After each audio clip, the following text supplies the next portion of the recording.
The sound of my belongings hitting the driveway echoed through the quiet suburban street. Aunt Diane stood in the doorway of my childhood home, her face twisted with satisfaction as she watched me gather my scattered possessions. "Maybe this will teach you some responsibility," she said, dangling my house keys like a taunt. "Your mother always coddled you too much. That's why she made me executor. She knew you couldn't handle the estate yourself." I carefully folded a fallen sweater, the one Mom had given me last Christmas. "Is that what the will said? That I couldn't handle it?" "The will gave me full discretion," she snapped, "and I'm exercising it. The house is being sold, and the money will be properly managed. By me. My name is Maya Chen, and at 26, I was watching my aunt steal my inheritance in broad daylight. What she didn't know was that I'd seen this coming long before my mother's death 3 months ago." "Well," I said, zipping up my last bag, "I appreciate you being so clear about your intentions." Diane's smirk faltered slightly. She'd expected tears, begging, maybe even a scene that would justify her actions to the neighbors. My calm acceptance clearly unsettled her. "Don't even think about contesting this," she warned. "The paperwork is ironclad. Your mother trusted me to make the right decisions." "No, I thought my mother had trusted you because she was too sick to see what you really were." "But I'd seen it, and I'd spent the last year preparing for exactly this moment." Mom's cancer diagnosis had come as a shock to everyone except Aunt Diane. She'd moved in almost immediately, positioning herself as the devoted sister-in-law, helping manage medical decisions and household affairs. I'd been away at college, finishing my business degree, but something about her sudden devotion had felt off. It wasn't until I came home for spring break and found her going through Mom's financial documents that I understood what was really happening. She'd been laying groundwork, slowly manipulating my mother's trust, positioning herself to take control when the time came. That night, I'd made 2 phone calls. The first was to James Chen, no relation, a family friend and corporate lawyer who'd helped my father build his business before he passed away. The second was to my best friend Sophie, who worked as a forensic accountant.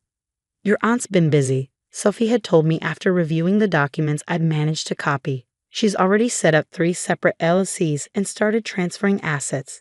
Classic preparation for asset stripping. Can we stop her?" I asked. "Not directly, not while she has your mom's power of attorney. But we can build a parallel structure, create something she can't touch." And that's exactly what we'd done. For the past year, while Aunt Diane thought I was focused on finishing college, I'd been quietly building something she'd never see coming. Now, standing in the driveway of my childhood home, I watched her close the door on what she thought was her final victory. She had no idea she'd just given me exactly what I needed. Clear, documented proof of her intentions. I pulled out my phone and sent a quick text to James. "It's done." She took the bait. His response came immediately. "Meeting in 30 minutes. Bring everything." I drove to James's office downtown, my car packed with the belongings Diane had so ceremoniously evicted. The modern glass building felt a world away from the suburban drama I'd just left behind.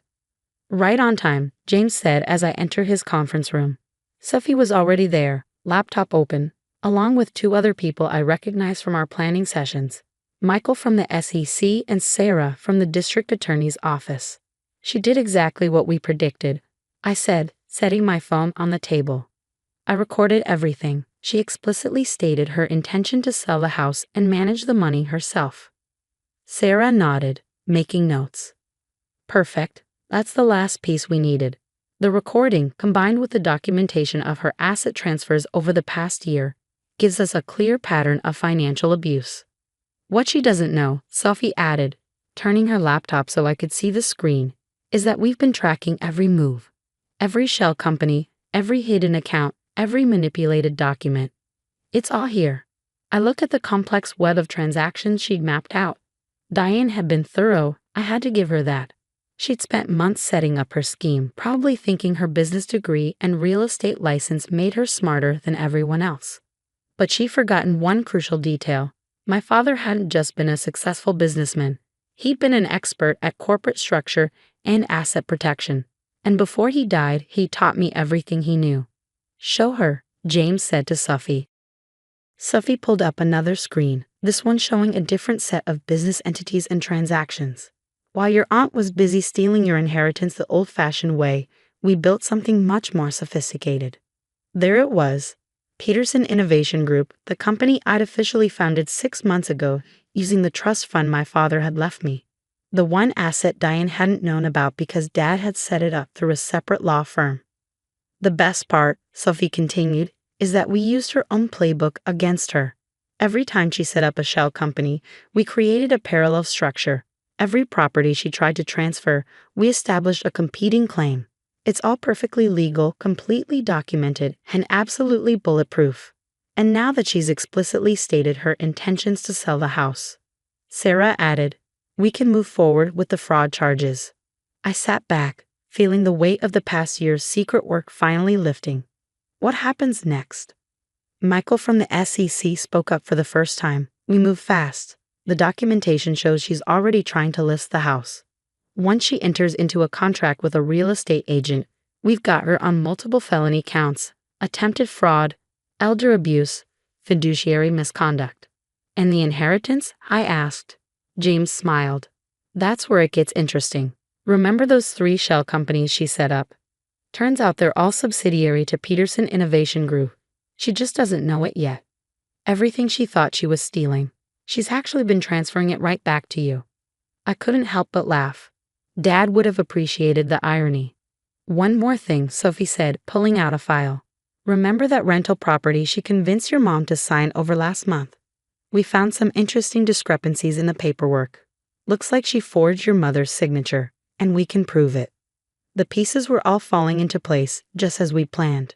While Diane had been playing checkers, thinking she was so clever, we'd been playing chess. When did we move? I asked. First thing tomorrow, Sarah replied. We'll need you to come down to the station to make a formal statement. Once that's done, we can execute the warrants. I nodded, thinking about Diane in my childhood home, probably already on the phone with real estate agents, completely unaware of what was coming. Maya, James said softly, your mom would be proud. You handled this exactly the way your father would have. Patient, strategic, and always 3 steps ahead.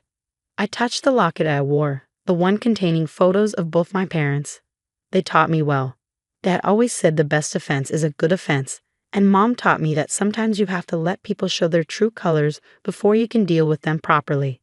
As I drove to my apartment that night, the one Diane didn't know about, paid for through Peterson Innovation Group, I thought about how different things would look tomorrow.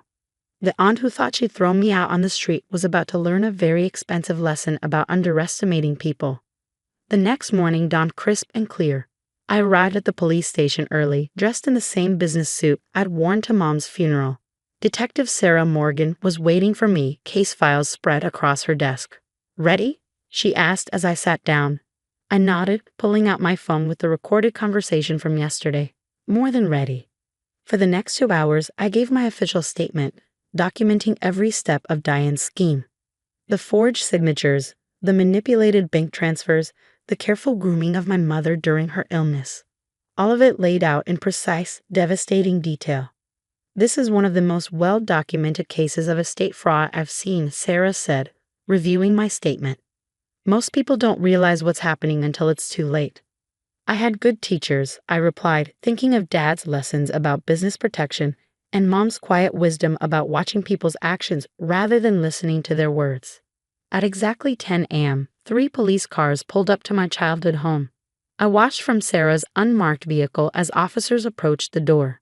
Diane answered wearing her real estate agent outfit, clearly preparing to show the house she had no right to sell. The look on her face as they read her rights was almost worth everything she put us through. Almost. Maya, she shrieked, spotting me in the car. What is this? What have you done? I stepped out, maintaining my composure as Sarah had advised.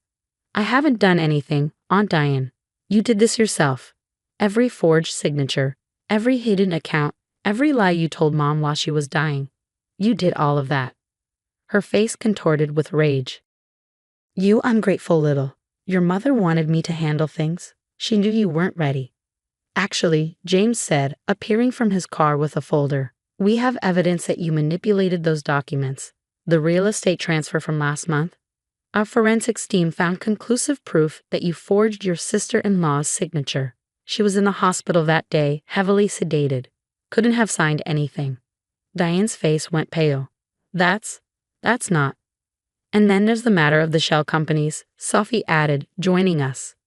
Very clever setup, by the way. Except for one small detail, they all trace back to Peterson Innovation Group, which belongs to Maya. Peterson? What?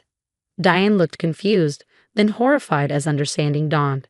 No, that's impossible. I checked everything. Did you? I asked quietly, or did you just assume you were the smartest person in the room? Dad taught me a lot about business structures before he died. Mom taught me about patience. And you? You taught me to always have a backup plan. The officers led her to the police car, still protesting her innocence.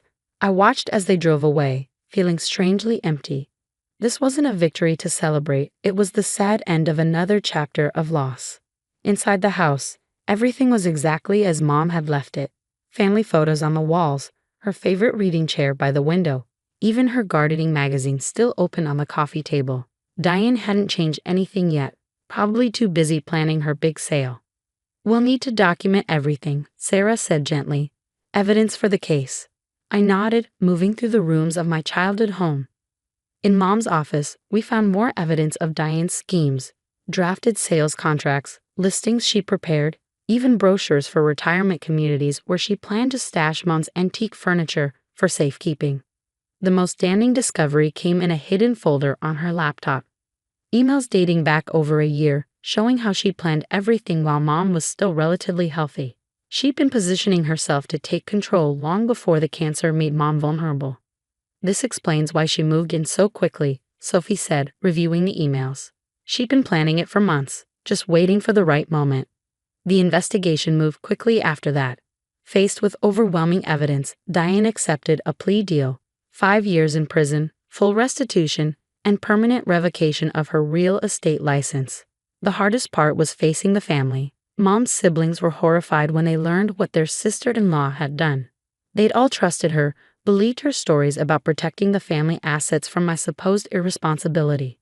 We should have seen it, my Uncle David said when I showed him the evidence.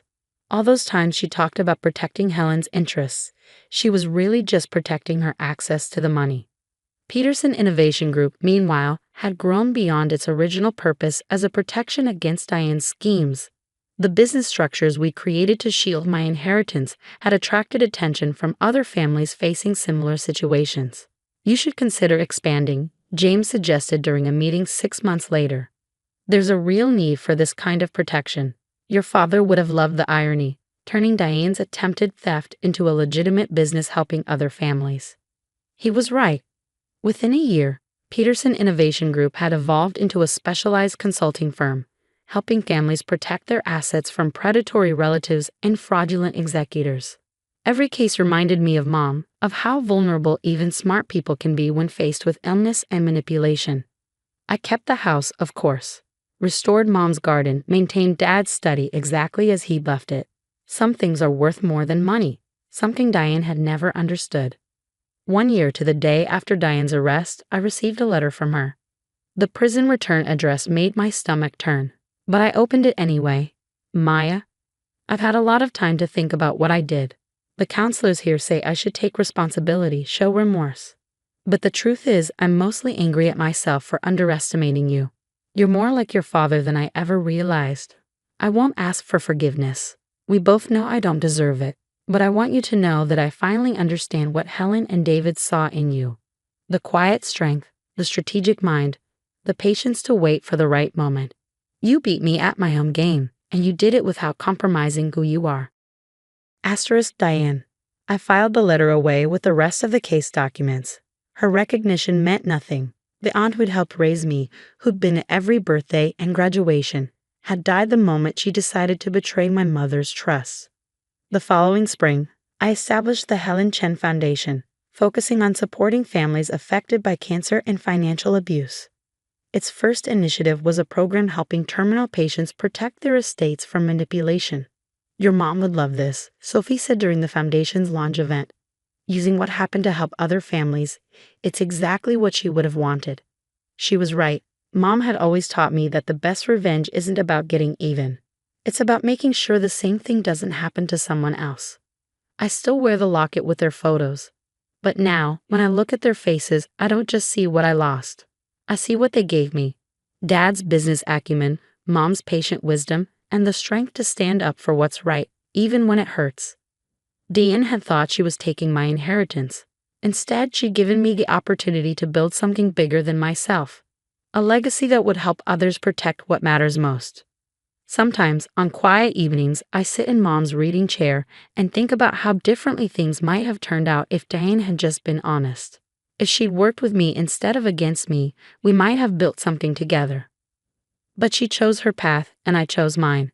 And in the end, that's what inheritance is really about, not just the money or property we leave behind, but the lessons we teach and the examples we set. Dad taught me to be strategic. Mom taught me to be patient. And Diane, she taught me that sometimes the people closest to us can be the ones we need to guard against most carefully. It's not the lesson she intended to teach, but it's one I'll never forget.